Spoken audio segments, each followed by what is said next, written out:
ஆதி சதுர்வேதங்கள் ஓதும் பரஞ்சோதியே எங்கள் அச்சனார் கோவில் அரசே.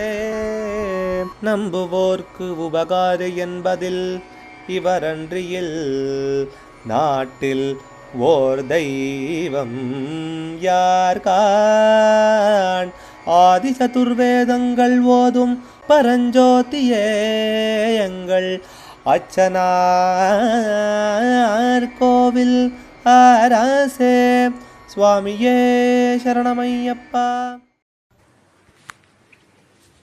அச்சங்கோவில் அரசே சரணமையப்பா. பகவானுடைய 179வது திருநாமா திருப்பெயர் ரேணுகா சேவ்யாய நமஹ. ரேணுகா தேவியினாலே சேவிக்கப்படுபவனுக்கு நமஸ்காரம். ரேணுகா தேவியால் சேவிய பணியப்படுபவர். ரேணுகா தேவி சபரிமலையில் இருக்கக்கூடிய பொண்ணு 18 திருப்படிகளில் 12வது படியினுடையதான அதி தெய்வம். அவருடைய தியான ஸ்லோகமானது வாமேஷூல கபால யுக்மமிதரேன்னு ஆரம்பித்து தக்ஷாரம்பித வாமமுத்ரித பதாம் ஸ்ரீரேணுகாம் பாவையே அப்படின்னு முடிகிறது. வலது பக்கம் சூலமும் கபாலமும் மற்ற 2 பக்கங்களில் வாளும் ஒலிக்கின்ற உடுக்கையும் ஏந்தி இருக்கிறவள். 3 கண்கள் உள்ளவள். 8 மகாநாகங்கள் ஆபரணங்களாக பூண்டு பிரகாசிக்கிறவள். கோடிக்கணக்கான பிரளயகால சூரியனை போன்றவள். ஜொலிக்கும் பல்வகை ஆபரணங்கள் அணிந்தவள். வலதுகால தொங்கவிட்டு இடதுகால மூடி வைத்திருப்படமான ரேணுகாதேவியை நமஸ்கரிக்கிறேன்னு அந்த நாமாவானு தெரிவிக்கிறது. இந்த ரேணுகாதேவியை பற்றினதான வரலாறு புராணத்தில் ரேணுன்னு சொல்லக்கூடியதான அபேத்தியவர்மன்கிறதான ஒரு ராஜாவினுடைய அக்னி வேள்வியிலேருந்து வந்தவள் ரேணுகா. அவன் தன்னுடைய குழந்தையாக ரேணுகாதேவியை வளர்க்கிறான்.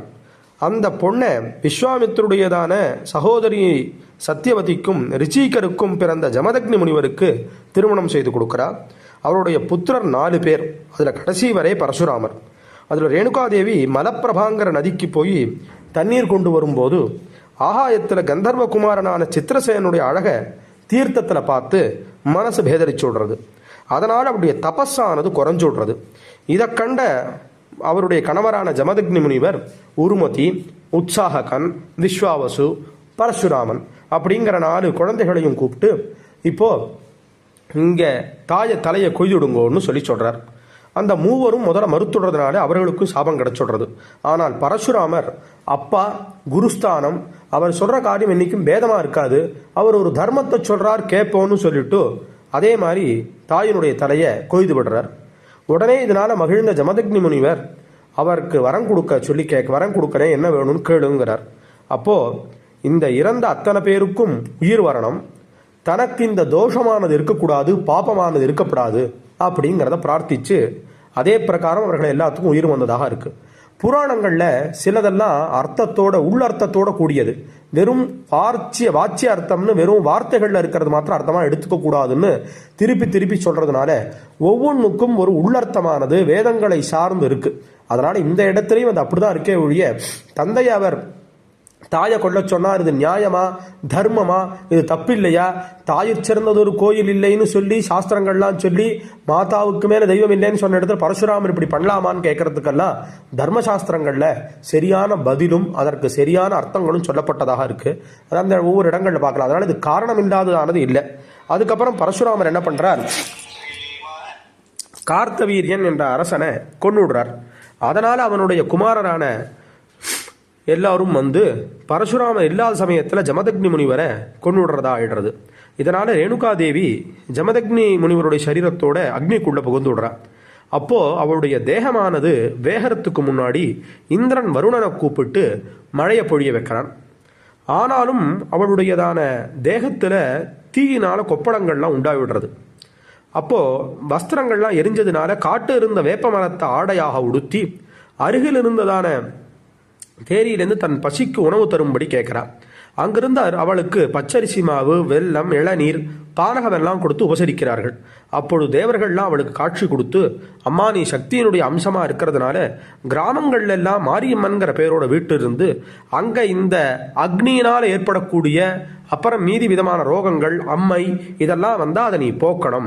உன்னுடைய கொப்பளங்கள் உலக மக்களுக்கு அம்மை கொப்பளங்கள் ஆகட்டும், அதற்கு மருந்தா வேப்பலை ஆகட்டும், இந்த மக்களினாலே அர்ப்பணிக்கப்பட்ட பச்சரிசிமாவும் வெள்ளமும் இளநீரும் பானகமுமே உனக்கு நிவேதனமாக ஆகட்டும்.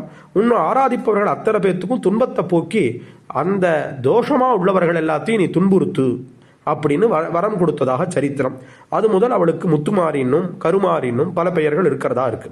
அதே மாதிரி இன்னொரு புராணத்துல ரேவண சித்தருங்கிறதான வீரசைவ ஆச்சாரியர் ரேணுகாதேவிக்கு தீட்சை கொடுத்து படவேடு அப்படிங்கிறதான இடத்துல தெய்வமாக அமர்த்தினார்னு வீரசிங்காதன புராணம்னு ஒன்று சொல்றது. அங்க ரேணுகாதேவி கோவில்ல யானை மீது அமர்ந்த சாஸ்தா இருக்கார். ரேணுகாதேவி காஞ்சிபுரத்துல ரேணுகீஸ்வரம் அப்படிங்கிறதான சிவலிங்கத்தை நிறுவி பூஜிச்சு தெய்வமாக கூடிய பேறு பெற்றாள்னு காஞ்சி புராணமானது 23வது ரேணுகீஸ்வர படலம்ங்கிற அத்தியாயம் தெரிவிக்கிறது. இதே ரேணுகாதேவிக்கு தமிழ்நாட்டில் இந்த பெயர். வடமாநிலங்கள்ல ஏகவீராதேவி, அங்கேயும் ரேணுகாங்கிற பேரும் உண்டு. ஆனா பிரசித்தமா ஏகவீராதேவி பரசுராமனுடைய தாய்ங்கிற பேரோட நிறைய இடங்கள்ல கோயில்களும் இருக்கு. அதனால அந்த ரேணுகாதேவியினாலே சேவிக்கப்படுபவனா இருக்கிறவருக்கு நமஸ்காரம்னு சாஸ்தாவினுடையதான இந்த நாமாவானது தெரிவிக்கிறது. அச்சங்கோவில் அரசே சரணமையப்பா.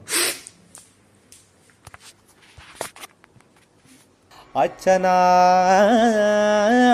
கோவில் அரசே சுவாமியே சரணமையப்பா.